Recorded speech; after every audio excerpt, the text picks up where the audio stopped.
마가복음 15장 33절부터 39절까지 보도록 하겠습니다. 하나님 말씀 마가복음 15장 33절부터 39절까지입니다.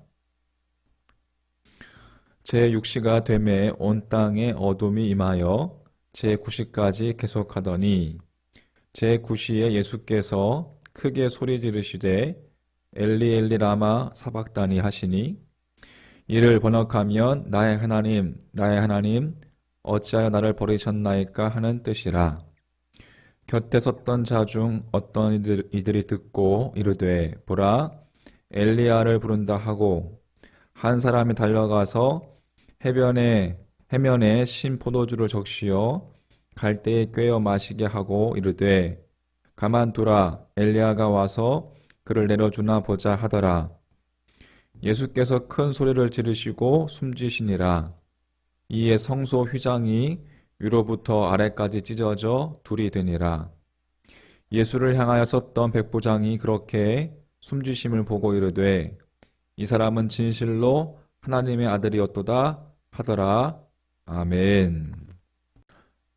마가는 예수님의 이 마지막 날인 금요일에 있었던 일들을 상세하게 기록하고 있습니다. 여러분 오늘 하루 동안에 이 마가복음 15장을 한번 읽어보시고 한번 묵상해 보시기 바라겠습니다. 예수님은 지난 밤 사이에 대제사장들과 또 온 의회가 모인 자리에서 하나님을 모독했다라는 종교적인 죄목으로 이제 사형 선고를 받으십니다. 그리고 금요일 새벽 유대 사내들인 전체 의회를 거쳐서 이 빌라도에게 넘겨져서 유대인의 왕을 사칭했다는 또 정치적인 죄목으로 십자가의 처형 선고를 받으시게 됩니다. 이후에 마가는 시간대별로 더 상세하게 예수님의 고난과 또 죽음을 보도하고 있습니다. 빌라도로부터 사형 선고를 받으신 후 예수님은 로마 군인들로부터 또 심한 조롱과 또 모욕을 당하시고 또 골고다로 끌려가서 아침 9시에 십자가에 못 박히십니다. 그리고 오후 3시 이제 십자가 위에서 숨을 거두시고 그 날이 저문 후 유대인에게 있어서 여러분 안식일이 그 다음 날이었기 때문에 날이 저물자마자 돌무덤에 안장이 되십니다. 유대인들 입장에서는 그 거룩한 안식일 날 저주받은 십자가에 시체를 놔둘 수 없었기 때문에 날이 저물자마자 바로 안장하게 된 것이죠.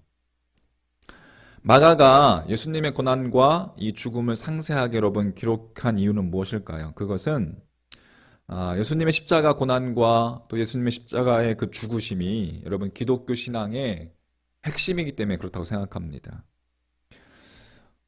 예수님께서 십자가에 못 박혀 죽으심으로 여러분 우리가 얻게 된 구원, 이 구원, 그리스도의 피로 인한 구속이죠.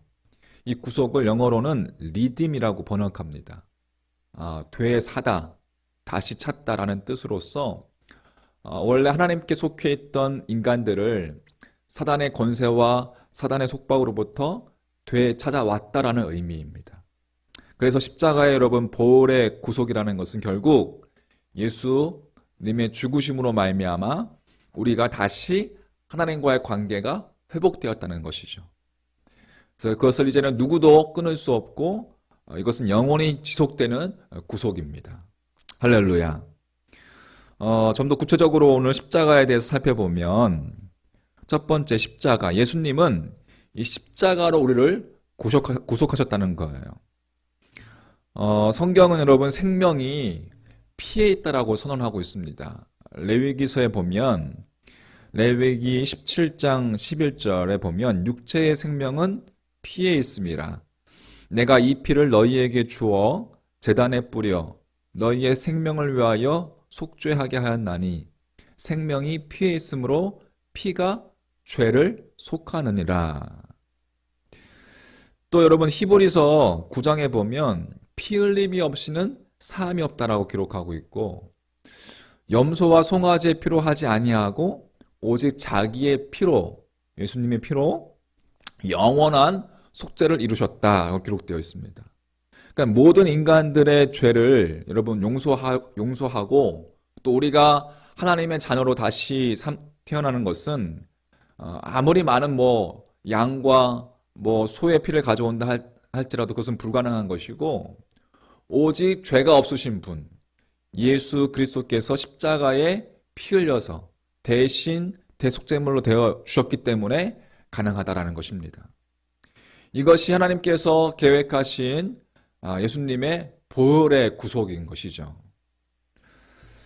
주님은 처음부터 여러분 물과 피를 다 쏟으시고 정말 당신께서 죽기 위해 이 땅에 오셨습니다. 십자가 고난, 죄와 사망으로부터 우리를 구속하시기 위한 이 예수 그리스도의 대속적인 죽음. 여러분 이것을 우리는 여러분 기억해야 합니다. 십자가는 여러분 이 못 박혀서 매달려 죽는 자들에게 참 큰 고통이었죠. 또 그것을 바라보는 이들에게도 공포를 주기 위해서 이 로마 제국이 사용하던 잔혹한 그런 형틀이었습니다. 사실 여러분 예수님의 십자가 고통을 우리가 기억하는 것은 두려운 일입니다. 초대교회 이 그리스도인의 중심, 또 그 초대교회의 그 상징도 처음에는 여러분 십자가가 아니었습니다. 익투스, 물고기였죠. 그리스도인의 상징, 물고기, 그림이었습니다. 일찍이 여러분 바울은 내게는 우리 주 예수 그리스도의 십자가 밖에는 자랑할 것이 아무것도 없다라고 고백한 적이 있죠.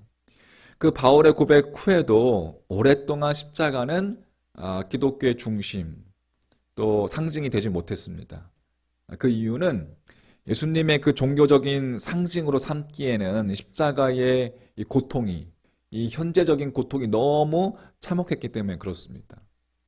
십자가가 기독교의 거룩한 상징이 된 것은 이제 로마 제국의 박해가 끝난 후 4세기 이후의 일이라고 합니다.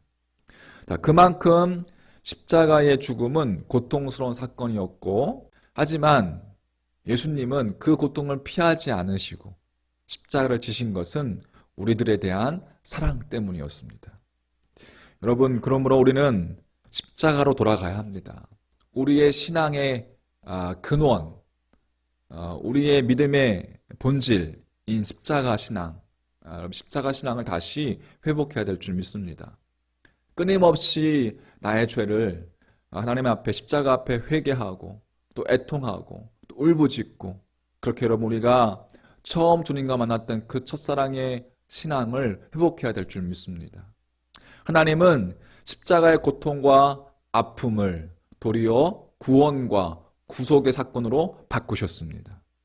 십자가의 고난과 아픔을 우리가 깊이 인식할 때에 하나님의 멈출 수 없는 나를 향한 그 사랑을 여러분 끊을 수 없는 그 사랑을 더욱더 온전히 경험하게 될 줄 믿습니다. 둘째, 예수님은 십자가로 관계를 회복시키셨습니다. 예수님께서 감당하신 십자가의 고난은 하나님과 우리의 관계를 회복시키는 것이죠. 성경은 우리가 죄 아래에 있음과 또 진노의 자녀였다는 것을 그렇게 분명히 선언하고 있습니다. 로마서 3장 9절에 보면 우리는 나으냐 결코 아니라 유대인이나 헬라인이나 다 죄 아래에 있다고 우리가 이미 선언하였느니라. 에베소서 2장 3절에 보면 전에는 우리도 다 그 가운데서 우리 육체의 욕심을 따라 지내며 육체와 마음에 원하는 것을 하여 다른 이들과 같이 본질상 진노의 자녀이었더니, 우리가 율법 또 행위, 도덕, 윤리를 통해서 아무리 우리가 노력한다 하여도 인간은 가장 근본적인 문제, 이 죄의 문제, 이 죄를 스스로 해결할 수 없다라는 거예요. 그 모든 것들이 여러분 예수님으로 말미암아, 예수 그리스도로 말미암아 한순간에 이제 바뀌게 되었다는 것이죠. 죽을 수밖에 없던 우리들이 영생을 얻게 되었고, 영원한 생명을 얻게 되었고, 진노의 자녀였던 우리들이 하나님의 자녀가 되었고, 할렐루야. 그리스도 밖에 있었던 우리들이 그리스도 안에 있게 되었고, 세상에서 소망이 없던 우리들이 하나님의 권속이 되었다는 거예요. 하나님과의 관계를 회복시켰다는 거예요. 에베소서 2장 19절 말씀. 그러므로 이제부터 너희는 외인도 아니요 나그네도 아니요 오직 성도들과 동일한 시민이요 하나님의 권속이라. 할렐루야. 십자가의 그 고난, 그 구속의 보혈로 말미암아 우리가 구원을 얻었을 뿐만 아니라 하나님과의 관계가 회복되었다는 것을 여러분 믿으시기를 주의 이름으로 간절히 축복합니다. 마지막으로 예수님의 십자가는 변하지 않는 구속이라는 겁니다. 불변하는 구속. 인간은 수시로 변하죠. 하지만 구원은 하나님에 의해서 계획되고 성취되었습니다. 하나님은 변하지 않으시고 하나님은 신실하신 분이시죠. 요한복음 10장 28절 말씀. 내가 그들에게 영생을 주노니 영원히 멸망하지 아니할 것이요 또 그들을 내 손에서 빼앗을 자가 없느니라. 아멘. 예수님의 십자가를 통한 구원은 여러분 죄와 또 죄의 권세로부터의 구원 그 모두를 포함하고 있는 것입니다. 우리가 받은 구원은 오늘 있다가 내일 없어지는 것이 아니라는 거예요. 그 어떠한 존재도 우리를 하나님의 손에서 결단코 뺏어갈 수 없다라는 것입니다. 할렐루야. 로마서 8장 35절. 누가 우리를 그리스도의 사랑에서 끊으리요? 환난이나 곤고나 박해나 기근이나 적신이나 위험이나 칼이랴. 내가 확신하노니 사망이나 생명이나 천사들이나 권세자들이나 현재일이나 장래일이나 능력이나 높음이나 깊음이나 다른 어떠한 피조물이라도 우리를 우리 주 그리스도 예수 안에 있는 하나님의 사랑에서 끊을 수 없으리라. 아멘. 여러분, 그래서 칼빈은 이 영원한 하나님의 구속을 성도의 견인이라고 그렇게 표현을 했습니다. 여러분, 예수님의 십자가는 결코 변하지 않는 하나님의 영원한 구속이라는 사실을 믿으시기를 주의 이름으로 간절히 축복합니다. 말씀을 정리합니다. 오늘 성금요일, 오늘 거룩한 날입니다. 주님이 십자가에 못 박혀 돌아가시는 날이시죠. 십자가의 고난을 통해서 우리에게 여러분 구원을 베풀어 주시고 또 하나님과의 관계를 회복시켜 주시고 또 변하지 않는 불변하는 구속의 완성을 이루신 여러분 이 예수님을 예수 그리스도를 깊이 묵상하는 하루 되시기를 소망합니다. 더불어서 여러분 한 끼 오늘 금식을 통해서 경건의 시간도 한번 가져보시기를 권면해 드립니다. 할렐루야. 기도하겠습니다. 주님이 못 박히신 성금요일을 맞이합니다. 고통의 십자가에 홀로 묵묵히 걸어가셨던 그 주님의 마음을 알게 하여 주시고 또 주님의 그 사랑의 깊이를 더 깊이 깨닫는 하루가 되게 하여 주시옵소서. 우리를 구하시기 위해 이 땅에 오셔서 죽기까지 복종하신 주님의 정말 그 다 이해할 수 없는 그 놀라운 그 크신 사랑을 오늘도 바라봅니다. 십자가의 사랑을 바라봅니다. 이제는 그 어떠한 세상의 고통과 아픔도 결코 주님과의 사랑의 관계를 끊을 수 없음을 주님 믿사오니 오늘도 우리를 인도하시고 주님 품 안에 거하는 복된 하루가 될 수 있도록 인도하여 주시옵소서. 예수님 사랑합니다. 날 위해 십자가 지신 주님의 이름을 높여드립니다. 영광 받아 주시옵소서. 아름다우신 우리 구주 예수 그리스도 이름으로 간절히 기도하옵나이다.